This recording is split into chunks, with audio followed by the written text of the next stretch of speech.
Hari Om. Let's start with a prayer. Om Samasta Jana Kalyane Niratam Karunamayam Namami Chinmayam Devam Sadgurum Brahma Vidvaram Vasudeva Sutam Devam Kamsachanora Mardanam Devaki Paramanandam Krishnam Vande Jagadgurum Ameva Mata Cha Pitattvameva Ameva Bandhusya Sakatvameva Tameva Vidya Dravidam Tameva Tameva Sarvam Mamadeva Deva Tameva Sarvam Gurudeva Deva. Hari Om.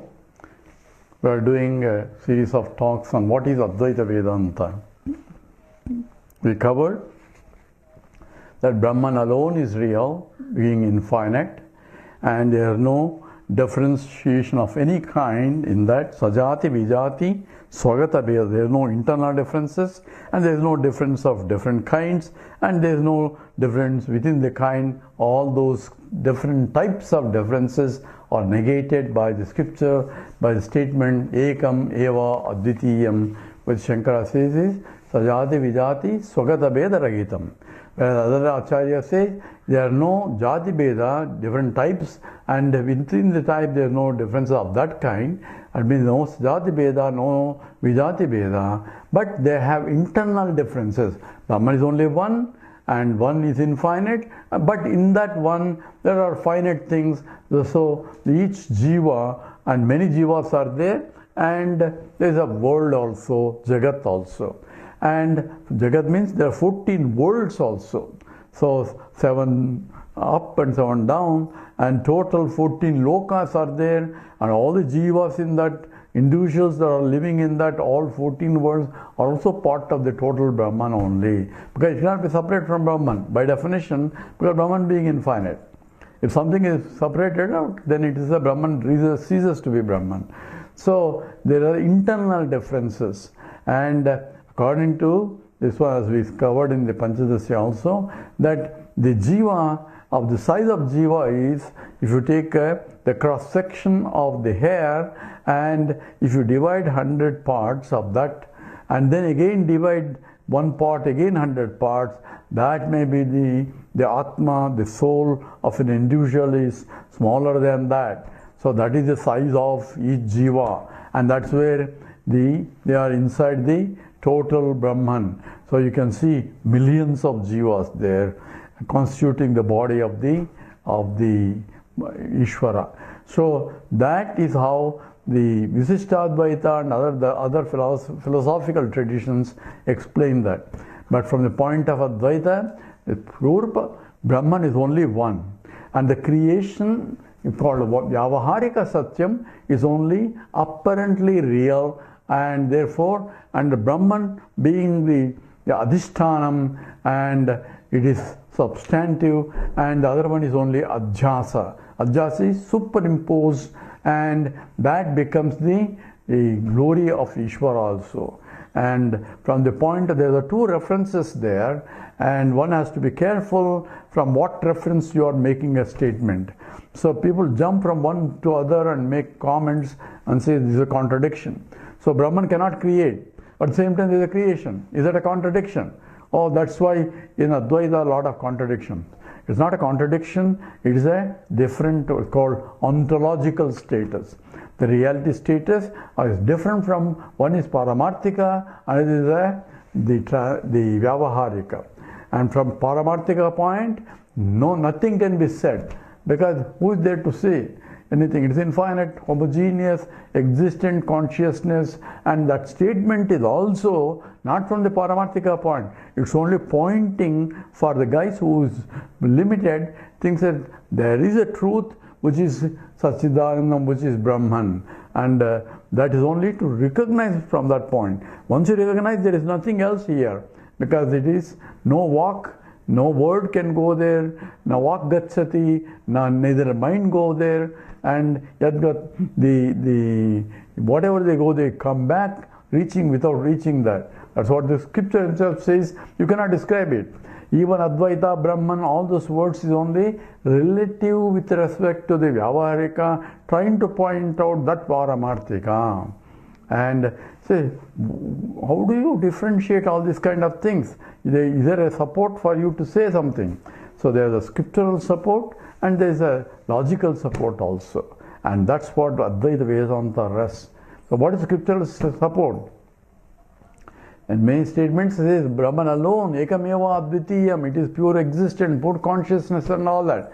And from which everything came. Says Tasma Yatasmat Atmana Akasha Sambhutaha Akashat Vayu Vayu Agnihi Agnyapa Abja Prithvi Prithivya Voshata. So one by one from Akasha, Akashat Vayu space, from the space to the gaseous state, and from gaseous state then the Akash Vayu Vayu Agni, the energy state, and the energy state into the liquid state and the solid state and all. So different three states of matter and the energy, fourth, and fifth one is the space. So all are covered in everything in that five aspects that are discussed in Vedanta itself. How one became in many, in terms of either one by one or spontaneously. Both are possible. And the creation is only apparent, not really real. What is apparent and real? Is there a support for that? In the Chandogya Upanishad, the Uddalaka provides an explanation also, and he gives three examples how one becoming into many. And this is only a namke vaste creation, that means namesake creation. There is no really creation, but it is an apparently creation. And he gives the three examples of just as yada saumya ekena lohamanina sarvam lohamayam vigyata vacharambanam vikaro namadeyam lohamicheva satyam yada saumya ekena mritpindena sarvam unmayam vigyata and vacharambanam vikaro namadeyam mrittikicheva satyam yada saumya eke naganakrintrena sarvam kashnaya samvigyata vacharambanam vikaro namadeyam. And the Lohamicheva, the Kashnamicheva Satyameva. So I'm misquoting a little bit, but the essence is the same. So the three examples are given just as a gold becoming into many ornaments. So beautiful descriptions here. This is why the scripture becomes the highest pramana, higher means of knowledge. And it says that it is a transformationless transformation. So in science we study a reversible transformations and a reversible transformation. But this is another transformation where there is a transformation, but yet there is no really transformation. There is a creation, but there is really no creation. So depending upon reference state, there is a creation, and from the absolute state, there is no creation. This is exactly where the Brahman appears to become many. And how is this? Just as gold becoming into many ornaments. How does gold become into many ornaments? The goldsmith makes into the wire into rings and the bangles and the necklace and all that. So it says, is there really creation there? Yes, the ring is there. Ring is different from a bangle. Bangle is different from a necklace. So each has a name and a form. Form includes attributes. Form is shape, and shape includes its attributes, internal diameter, outside diameter, and the ellipticity. All those things are part of the properties of the rings and the bangles and the necklaces and all that. And each one is different. The attributes are different, names are different, utility is different, transactions are different. All differences are there, and each one, and there is a Sadaji Beda, Vijati Beda, Swakata Beda. That means the rings are different from bangles, bangles are different from necklaces, and they're called the Vijati Beda. And in the rings there is a small ring and a big ring, and in between is a elliptical ring and a circular ring, different types of rings, and therefore there is the Sajati Beda. And within the ring itself, the outside, inside, thickness, all those differences are there. That's called internal differences, Swagata Veda. All things are. But is there really creation? It says, Vacharambanam vikaro namadeyam. It's only name, namke vaste creation. It's only namesake gold has become into ornament. What do you mean namesake? Because name you are giving. A ring's name is different from bangle, bangle name is different from necklace, and each name along with the form, its attributes different also. So it is names and forms are the world of is the ornaments of the gold, but everything is nothing but gold alone. Now if you ask gold, have you become many? From the gold point, it's not becoming many. It's only me only. It's a gold only. And I am only existing in varieties of forms. Why? Because it's my glory. I can exist because I am malleable or ductile enough that I can express myself in varieties of names and forms. But actually they are not different. It's me only in that form. So there is not, from my point, there is no really, bangles are not different, bangles, they are all me. And from the point of gold, there is no really creation. It's only Vacharambanam vikaro. Is it namke vaste in Hindi, or namesake creation, and there is no real creation.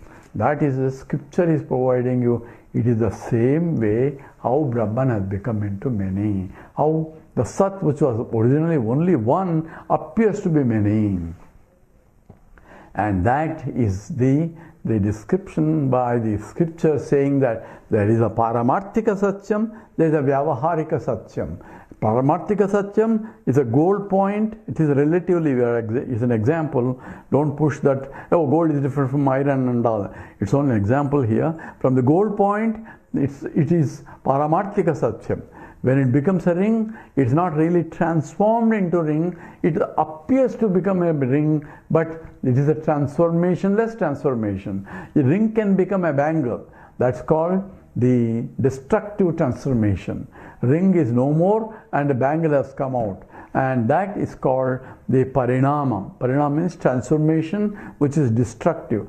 And the example is the milk becoming into yogurt or curds, where I cannot go back. It's an irreversible transformation. And that's what is called the parinama. Whereas here, the transformation is, it's only in a different form. And that is a reversible transformation or transformationless transformation.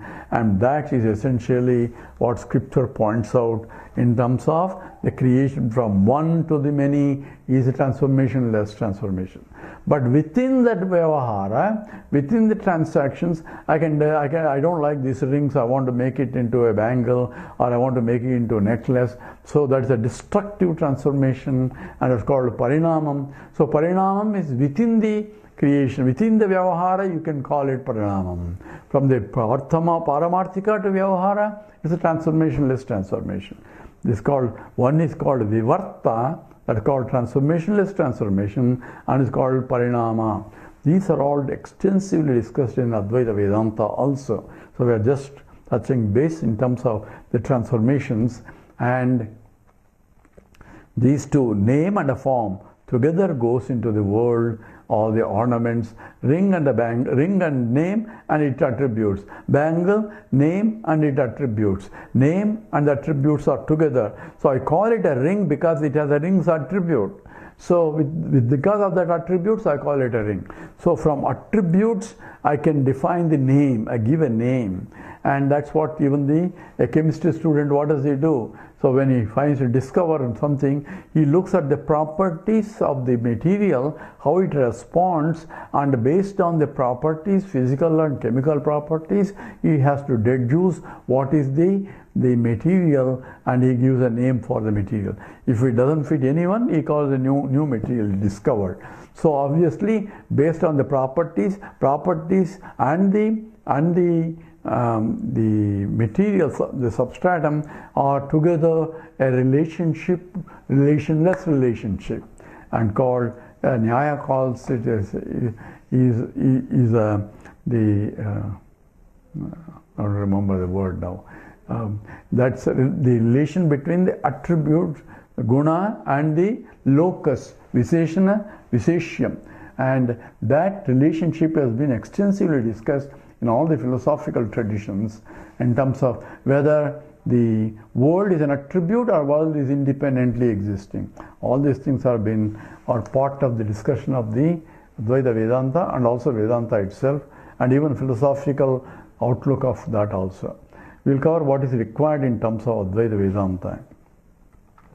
So we discovered there is a Paramarthika Satyam, and Paramarthika Satyam is namesake transformation of Brahman appearing into many.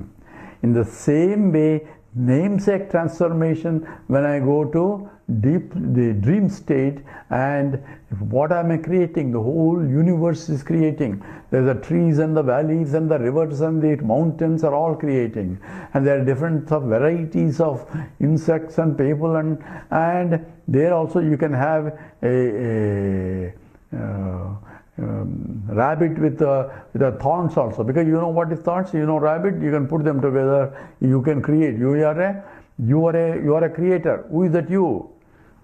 The waker's mind is a platform on which it is creating, using the supported by consciousness. That's what the dream. Dream is not a dream for a dreamer who is in the dream.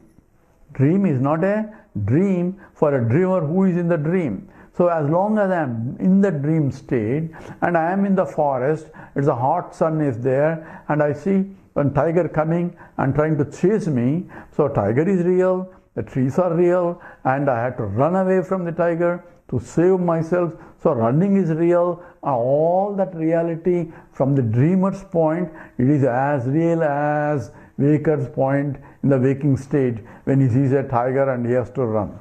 So forest in the waking state and the forest in the dream state, oh, those are not real. Who says that? Not a dreamer. It's a waker says that is not real. Therefore, in the same way, from the Paramarthika point, it's not real. From a Vyavaharika point, it is real. So, the Gaudapada talks about the Vaitatya Prakaranam, using the dream example to illustrate that even the world is not really real. It's just like the dream world for a dreamer, and it only appears to be real. And when he gets up in the morning, when he fell down, the tiger was chasing and he was running and running. Suddenly he fell down, and he gets up from the dream state, found himself fall down from the bed. So he did not fall down in the forest. He fell down in the room. So when he gets, oh, that was a dream. He doesn't have to take a gun and to shoot the tiger that he saw in the dream. But he realized that just as you become a millionaire in the dream, but you don't have the money, you are a pauper, get up. When you wake up, you find yourself, you are a pauper. All that million is only in the dream bank only. But for a dreamer, dream bank is real, you are a millionaire, dream hospitals are different, dream doctors are different, dream medicines are also different, everything is exactly parallel. So, from the point of a dreamer, that is real. From the point of waker, dream is not real. If I am awakened to the higher state of understanding, that's where the Paramarthika level, looking down, even the transactional world is not real. Recognize it's only a drama. So, what the scripture says though? Bhagavad Gita, Krishna himself says, Bhumirapo nalo vayu kammano buddhi revacha ahankaramiti yamme bhinna prakriti rashtada. So there is an eightfold creation of this prakriti, and under my adhyaksha, the whole prakriti is nothing but Maya. Maya Shakti projecting varieties of Bhumi, Apaha, all Panchabhutas and the mind and all that. And then it goes apareyamita swanyam prakritim viddhime param. And there is a higher than that is there is a supporting for that, and it is different from it. At the same time, it supports dharyate jagat.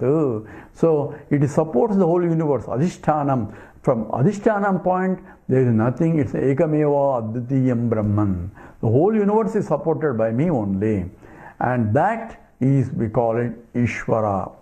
How does he project? Using the Maya Shakti. Remember, Maya Shakti is a force that makes one to becoming many, and that using Maya Shakti, using that force, he creates the whole universe. So we are now bringing a Ishvara, a creator, intelligent cause, and the Prakriti, material cause, to create the whole universe. So Prakritim Purusham Chaiva Vijunadi Ubhavapi. When did the creation started? It's not creation started. Creation is beginningless because this creation, sustenance, annihilation, it's like a cycle, and this cycle starts, and the Vedanta provides in terms of the yugas, and then all things will go back into pralayam, into homogeneous, back to Ishvara, and again he creates, and this cycle can go on and on and on and on. All that are explained in the Vedanta to some extent for people who are asking questions. But fundamentally, it's only Brahm, Paramarthika Satyam, then rest is in the Vyavaharika Satyam. And we made a again, in terms of the appearance, there are two types of appearance. One is at the transaction level in the waking state. The second is appearance at the individual mind level, and that's called Pratibhasika Satyam. I don't have to dream to create also. So I create you in at the waking state also, when I don't see things properly.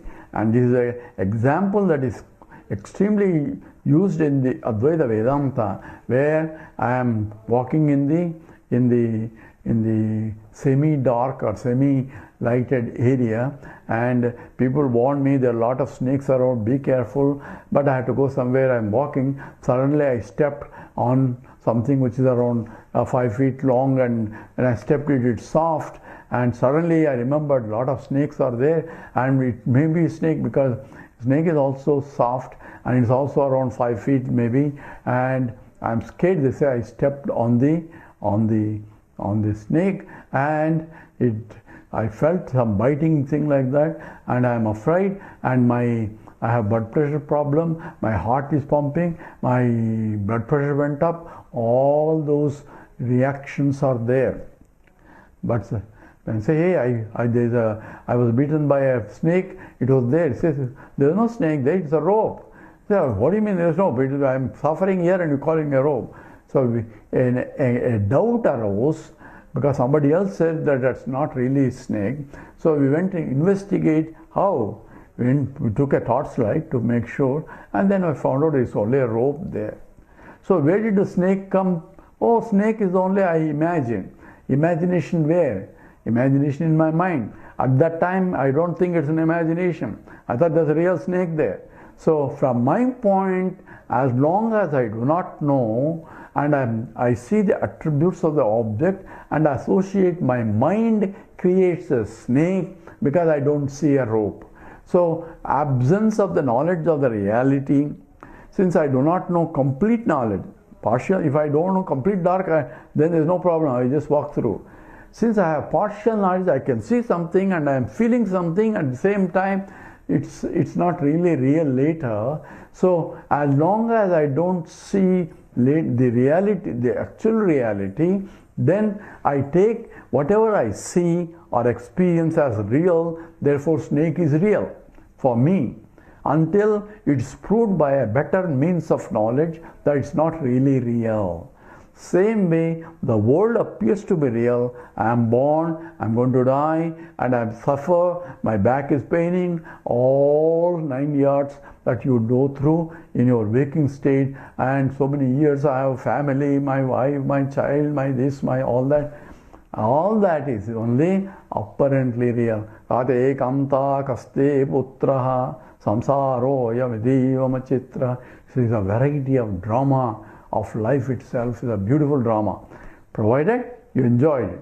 Whether it's a tragic or comedy, you can sit back and watch it because you want to glue to the TV. If it's a tragedy, you want to even see what happens to the hero and heroine. And in Indian movies, they cannot make it tragedy completely. Somehow they have to save, and that happens. Then you can comfortably sleep. Otherwise, they will throw stones at that. So because we like the comedy, we like the happiness in the end. But all that drama only.